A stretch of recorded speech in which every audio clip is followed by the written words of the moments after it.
Hello बच्चों, let's see this question. Which of the two have same dimensions? Option A force and strain, option B force and stress, option C is angular velocity and frequency, option D energy and strain.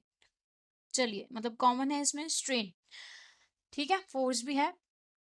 तो सबसे पहले option A check करते हैं. Force force होता है हमारा mass into acceleration. तो मास तो m हो गया. एक्सेलरेशन का डायमेंशनल फॉर्मूला होता है LT-2. तो यहाँ से कितना आया MLT-2.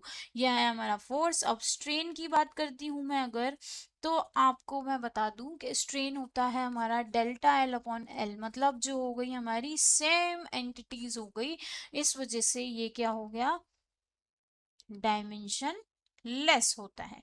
ठीक है, तो सेम डायमेंशन है नहीं इनकी, तो ये गलत हो गया. ऑप्शन बी पे चलते हैं. Force and stress. फोर्स के लिए M1L1T-2 और जो स्ट्रेस है वो होता है हमारा फोर्स अपॉन एरिया.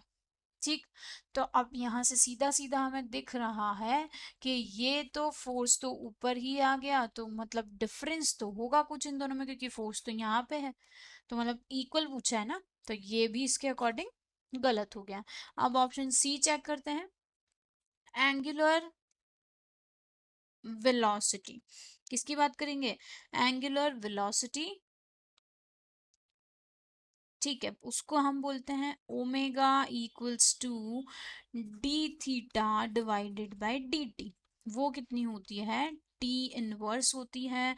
ठीक है, तो इसके अकॉर्डिंग अगर मैं फ्रीक्वेंसी देखती हूँ, फ्रीक्वेंसी क्या होती है हमारी 1/t, मतलब टी इनवर्स. तो ये दोनों हमारे सेम हो चुके हैं. देन अब चलते हैं एनर्जी और स्ट्रेन पे. देन ऑप्शन डी चेक करते हैं, तो वो क्या है, energy equals to half of m v square. तो वो कितना हुआ, एम वी कितना है हमारा LT-1 उसका स्क्वायर. तो यहाँ आया ML2T-2. ठीक है, स्ट्रेन जो है अभी अभी हमने देखा कि जो स्ट्रेन होता है वो होता है हमारा डायमेंशन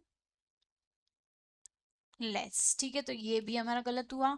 तो हमारा ऑप्शन सी जो होगा वो बिल्कुल सही होगा. So best of luck.